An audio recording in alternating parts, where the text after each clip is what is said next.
singing is really, really important because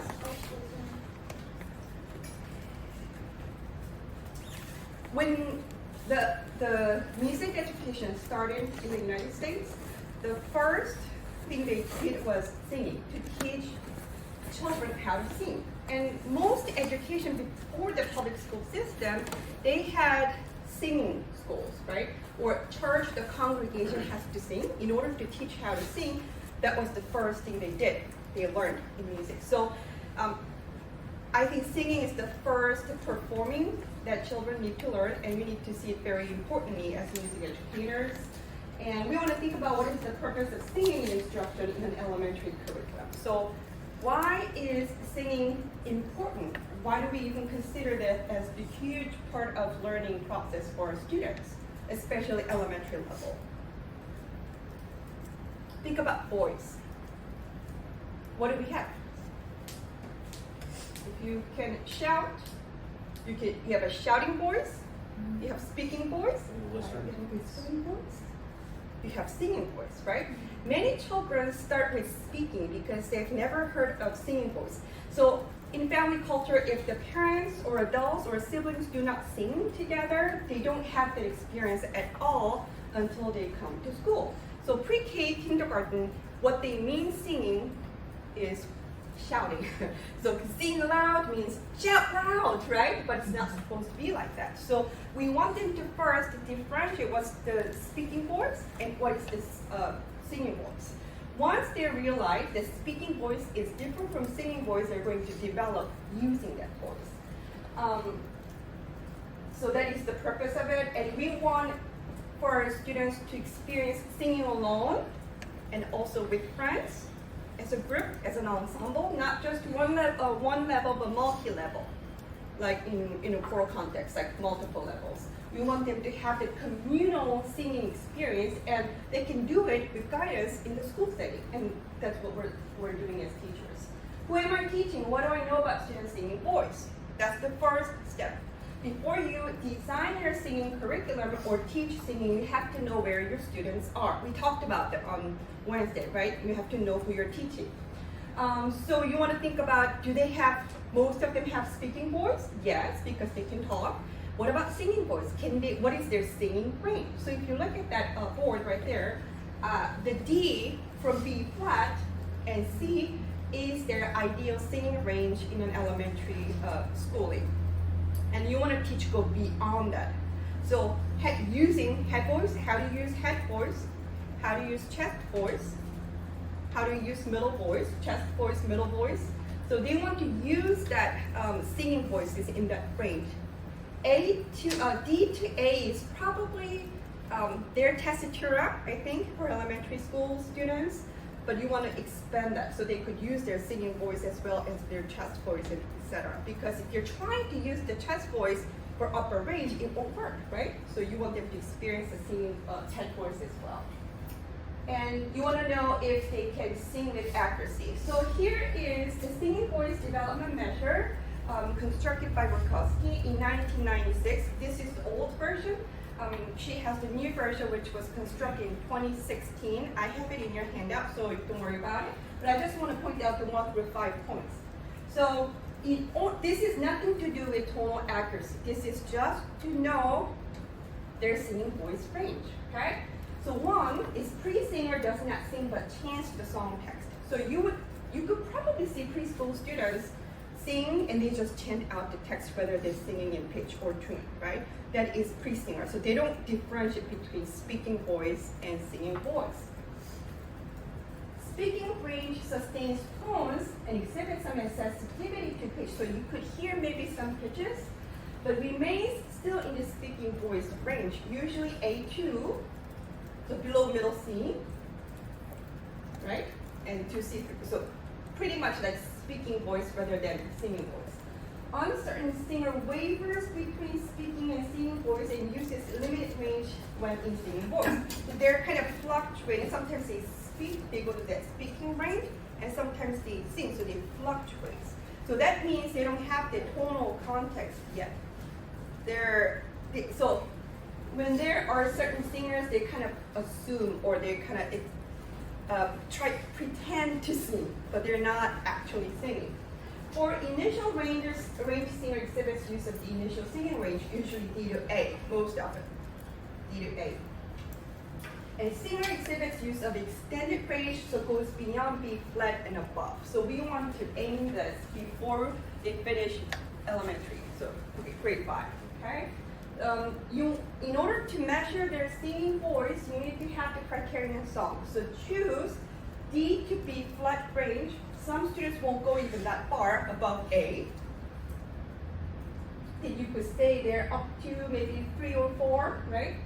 And choose major or minor song. Dorian could be a little bit hard because they were not exposed to that church modes yet. It's most often they hear what major tonality when they're little. Their major tonality, right? Not even a lot of minors, just mostly majors. So choose major or minor song and teach the song, because you can't expect to measure something they have not learned, right?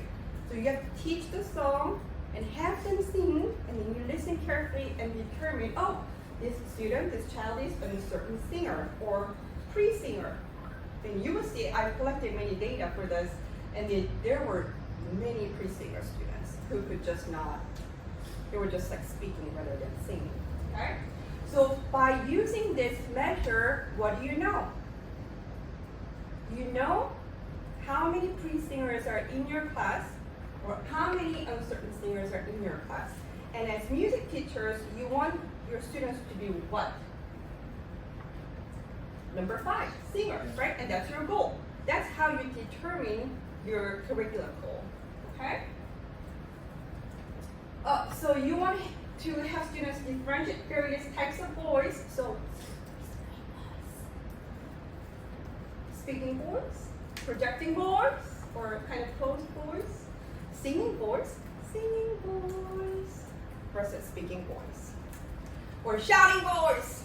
Okay, you want them to differentiate that. And that's also a good classroom management strategy. So we could just say, everybody's singing voice, and they pay attention.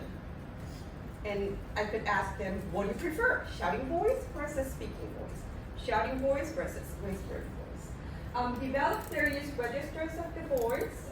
You want them to use the full singing voice, low voice, chest to middle voice, and upper head voice. Oh. And I've seen a classroom of 3rd graders all in tune because they knew how to use their head voice. So they go even very up above range, above A B flat. Middle D to A4 is their tessitura most often. If they have been exposed to singing, then they're pretty much their tessitura. So they feel comfortable singing in D to A range. So many of the song repertoire for elementary, you would see that it's from D to A or D to C. You don't go too low or too high. Okay? So for elementary students, you want to choose songs that are in between D to A, many of them, for younger grades, but you could go far, like you could go above A. You want students to experience healthy, beautiful voice, middle, upper, okay? So you want to have to keep remind them how do you use your healthy voice, okay?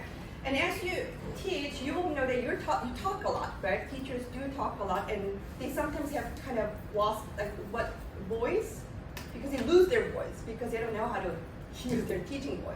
I could still project and not hurt my voice because I'm not just using here, I'm using here, right? So you want also your students to experience how to use healthy singing voice. Okay, so curriculum goals and objectives. How can you determine the goals, singing goals for elementary students? So you have goals. You have life goals. You have your lesson goals. When you go into private lesson, when you work with your teacher, what do you have? You have goals for the week. Go into the practice when you have goals. I'm going to accomplish 1, 2, 3, right? You need to have clear goals so you can come up with a procedure, process. Same thing. You just can't teach random things for your students because you're not going to achieve anything at the end of the day. It's just fun. But what about the singing experience? Good, healthy singing curriculum. How can you come up with goals and objectives? Now, do you know the difference between goals and objectives? sort of, right? So goals can be overarching goal. So for singing, what could be the overarching goal?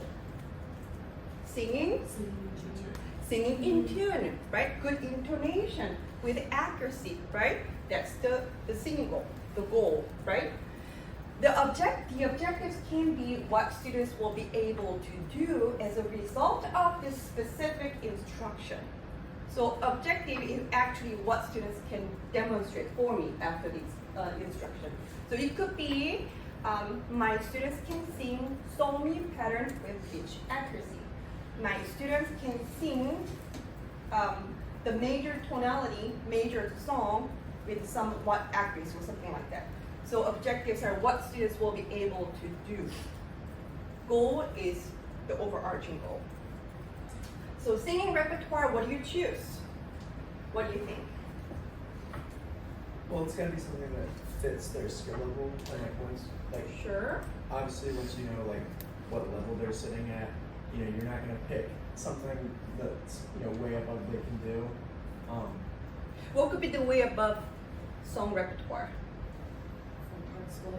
Part splits? Not specifically 4 parts. I feel like maybe they can do 2, but like stick to 1 to 2. 1 to 2, start with 1 to 2. So, but Yeah. starting with 4, Starting with I'd say also like definitely rhythm is a huge factor in that Yeah. too, not just pitch.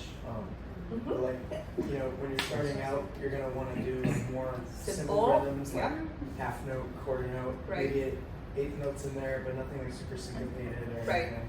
Especially when you're asking them to produce the singing, then it should be simple enough so that they can accomplish the test. But I think being exposed to various tonalities and meters are fine. So you don't expect anything from them, but I know what you exactly mean. Simple enough so that they feel like, oh, I can do that. Well, it also depends on the day too. Like if you're trying to focus on, like maybe your class overall has more issues with rhythm, then you would maybe pick something that's a little bit easier, like pitch-wise, where there's not a whole lot of different pitches or any like loops or anything, so they can focus on the rhythm, and vice versa. Yeah. So whereas secondary ensemble, you have specific pieces you're going to perform throughout the semester for your concert, right? For elementary, I would say just pick and choose from a menu. Whether they need to learn this. You can choose, like Jacob said, depending on their level. Not all preschoolers will have same levels, right? You can pick and choose. So good singing repertoire could be depending on what you're asking them to do. If you want them to sing, simple enough, and be mindful of the singing range. It should be in various tonalities, so it's not just major, minor song. You want them to be exposed to various church modes, such as Dorian, Phrygian, because you want to expand their palette, right? The more they listen to, they're gonna sing better. And various different types of meters, not just 4/4, 3/4, but mixed meters, complicated for them. Not necessarily for them to sing, but just to be exposed with different tonalities and meters. Teaching strategies, we're going to talk about that. Like rote teaching could be, do you know what rote teaching is? Like learning by repetition. That could be one. It could be holistic, where you demonstrate and you multiple times and they begin to sing.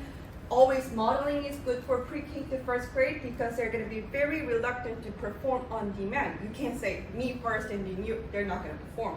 So just model for them. You're not going to have them sing right away, but by modeling, some students will participate intuitively, right?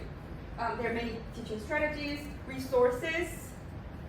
Voice is really good, right? Instrument, but you want to use different types of manipulatives. For especially younger level, like lower elementary, pre-K to second and third grade, use like balls, you can use scarves, non-sounding instrument, you could use sticks, you could do bean bags, you could do scarves, many types of different non-sounding props would work, and also simple percussion instruments such as rhythm sticks. And resources for teachers can be your like song repertoire book or any type of like videos you want to show. You want to think about when you choose the repertoire, you want to think about also the text. Is it appropriate for each grade level, because you're going to have parents come and call you. And what about this text? You want to be mindful of that. And assessment is very important because by doing assessment, you know how they're developing, how their singing voice is developing. So you can plan for next semester and the semester after. Okay, so you've heard 4 music educators, important music education methods, or Kodai, Gordon, and Dalcroze. Dalcroze, they sing, but they're more focused on developing good rhythm, which is your rhythm. We're going to talk about that later on. But so I chose these 3 music educators. As we talk about different types of teaching domain or learning domain, I will explain more about the music educator. But for now, these are 3 people. Orff and Kodai, they share a lot of stuff. So for teaching strategies, they think singing is really important, but most often Orff and Kodai teachers use call and response, meaning I sing first and you repeat. So me, so me, so me, so me, so la so, so la so. So when they teach the song, they start with echo teaching. Okay? Focus is part to whole. So here's part. Well, they're chunking the measures to teach the parts. So that eventually, by rote learning, they're going to learn the entire song. You know what I mean? So you chunk the song, you teach through rote teaching, and then eventually, by doing that, they're going to learn the song. That's the philosophy. Okay, Gordon also does echo teaching, for example, doing the pattern instruction, but most often, rote song teaching is what he kind of design, meaning he focuses on not repeating, but not repeating the parts, but repeating the whole thing multiple times, aiming at to develop the audiation, which we will talk about it for Monday because I will be introducing the rote song teaching for the upper grade level. Focus is whole, part, whole. So you introduce the song just through activities, and then you teach the part, which is the patterns of the song, because a song comprises of patterns. So Twinkle, Twinkle, Little Star has same patterns over and over again. So Gordon says learning the part will eventually help students learn the whole better. The second whole is when students learn the song, repeat the song with audiation. So first whole is just activity. You're not expecting anything for your students to respond or produce. Part is you're learning the part of the song. By learning the part, you're going to understand the second whole better. So repertoire, they choose songs with pentatonic scale, but as pitches are added on, they include songs with diatonic. So which means they start with so me, because so me is child's song. Yeah, yeah, yeah, yeah, yeah, yeah. Like that, right? So they can produce that so me pattern very easily. So me, so me, so me. They sing through rote, by rote, and with accuracy. And then when they're done with that, you add the next pitch, which is so me la. When they're good with that, they're going to add re, and then do. So that's pentatonic scale, right? So Kodai repertoire is most often pentatonic. Why do you think, some of you who had my course last year, why pentatonic songs for Kodai? Because the distance between each note is larger for them, so they can, the younger kids can hear the intervals better rather than like a half step. Okay, yeah, so avoid like singing dissonance are hard for them. Anything? What about the Kodai's cultural background? Well, a lot of like folk songs and stuff like the kids would already know, like music from home. Just trying to like bridge the gap between like music from home and music at school. I remember he was really big on that. Mm-hmm. Yeah, a lot of folk songs are pentatonic just because kind of that reason. Right, which country? Especially Hungary, Yeah. right? Where they were, yeah. And Kodai was heavy on collecting songs from the remote area because he wanted to collect all those folk songs because it's their tongue. So he wanted to teach children songs of pentatonic. Okay, and Gordon, of course, singing in various tonalities and meters. So you could hear Dorian, Phrygian, Aeolian, major, minor, a mixed meter, duple meter, triple meter, etc. The focus is to sing with accurate pitch, and for Gordon, develop audiation, like tonality, like what tonality is this and what is the meter, so the syntax, and learn the parts, which is the simple rhythm or pitch patterns. Okay, so I have a few examples. I'm going to teach this.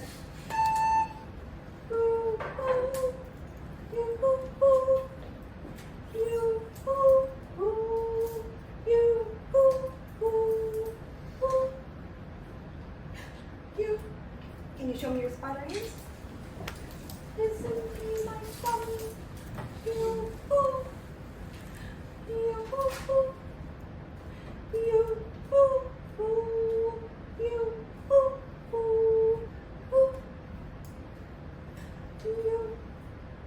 The reason I'm keeping the beat is so that they can keep track of the rest.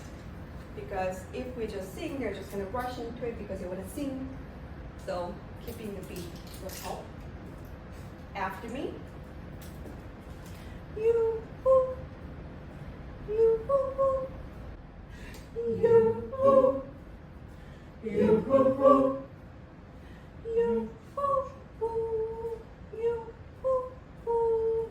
you,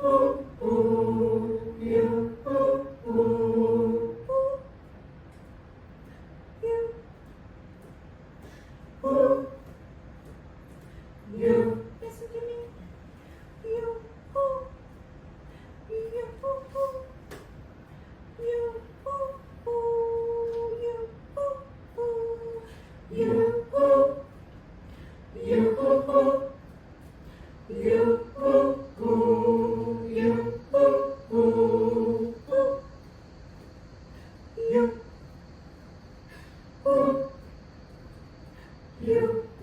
All right, owls, are you ready to sing your owl song?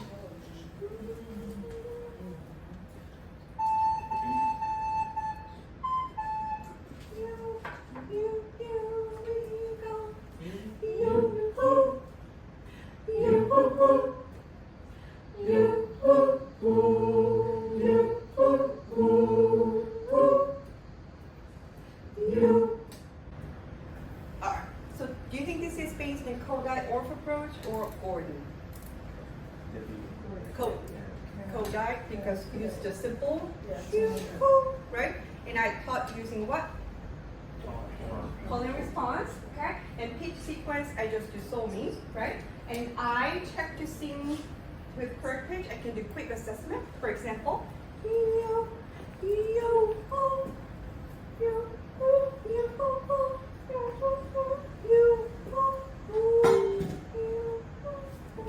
I can do that. So I can have students echo my song. All right, there were a couple of teaching strategies that I used. Okay, what were they? Whole part whole. Okay, Aaron. My first. Me first. Your turn. Call and response. And what did I do at the beginning? I model because this will be probably for younger grades, so I can't have them sing right away, but so they need to be exposed to the song. What else? I showed beat, right? Okay. So these are teaching strategies that you want to use to make that instruction effective, to deliver it well. You want to be very organized with that. All right, next one. So this is the song, Making Soup. I composed it. As elementary teachers, you need to compose lots of songs because there may not be songs that you could use if you're teaching different church modes, right?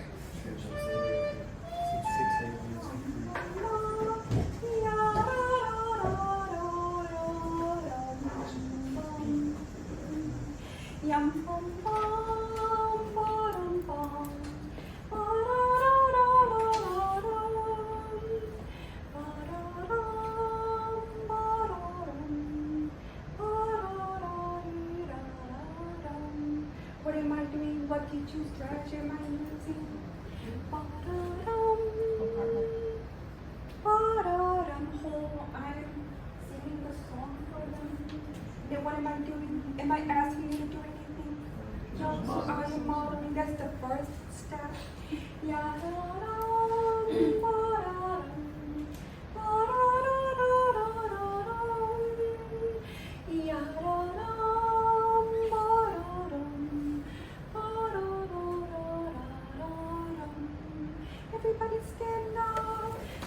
Glue your feet. We're not gonna move. Here we go. Can you pretend that you're swinging?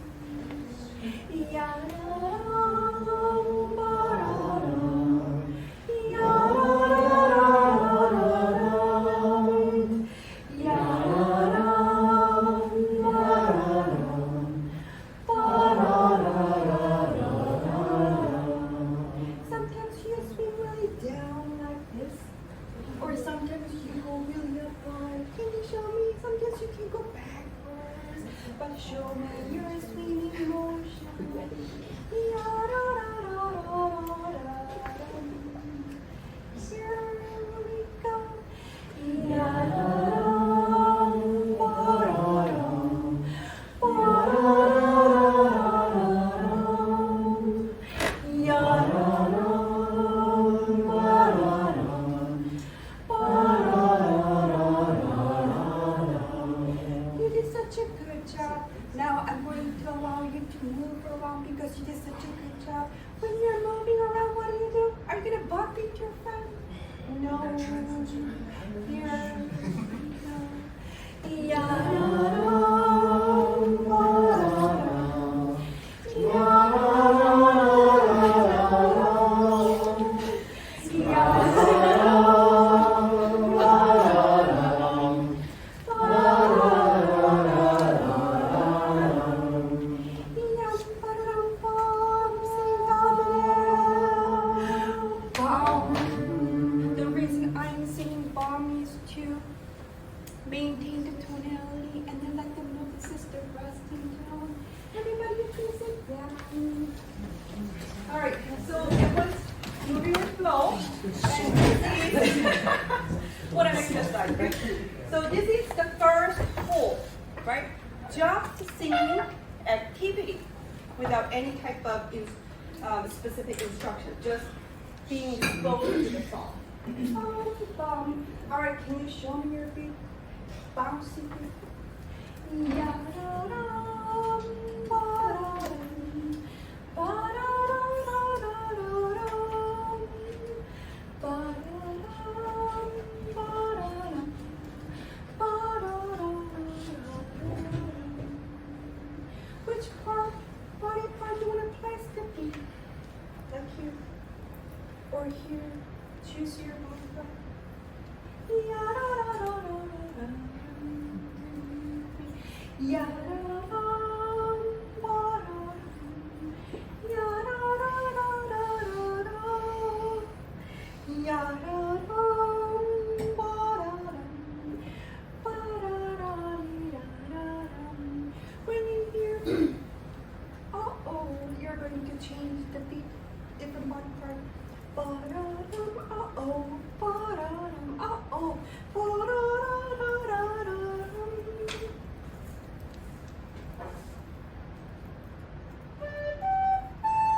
Ya-da-da-da-da-dee-da-dum. When I say uh-oh, what do you do? Change. Ya-da-da-da-da-dee-da-dum. Here we go. Ya-da-dum, ba-da-dum, uh-oh. Ya-da-da-da-da-da-dum. Uh-oh. Ya-da-dum, ba-da-dum. Uh-oh.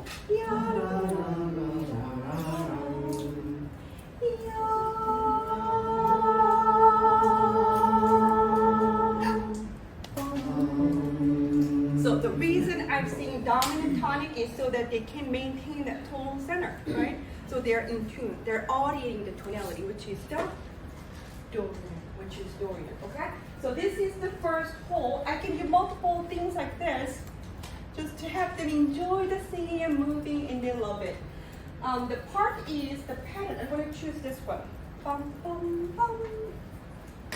Bum, bum, bum. Bum, bum, bum. Bum, bum, bum. Bum, bum, bum. Bum, bum, bum. Bum, bum, bum. No. I'm going to sing the song, and when you hear bum, bum, bum, please raise your hand. Right? You ready? Ya-da-da-da-da-dee-da-dum. Bum, bum, bum. bum bum. Ba-da-da-da-da-da-dum. Bum bum bum. Bum bum bum. Ba-da-da-dee-dum. Bum bum. Can you sing just bum bum bum? That's your part, and all the other patterns are mine. You can't have them. Bum, here we go. Bum bum bum. Ba-da-dum. Ba-da-da-da-da-da-dum. Bum bum bum. Bum bum bum. Ba-da-da-dee-da-da-dum. Yum, ba-da-da-dum. This is called resting tone. Say resting tone. Resting tone. One more thing and I'm gonna let you go. Whenever the song stops, you're going to sing the resting tone, which is bum. Ya-da-da-da-da-dee-da-dum. Bum bum bum. Bum bum bum. Sing the resting tone. Bum bum bum bum. Ba-da-da-da-dum bum. Bum. Yum bum bum.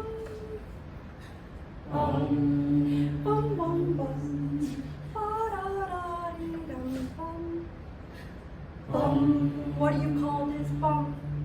Resting tone. Okay, so they learn the second whole with understanding of the resting tone and the pattern. All right, okay. Have a good Friday.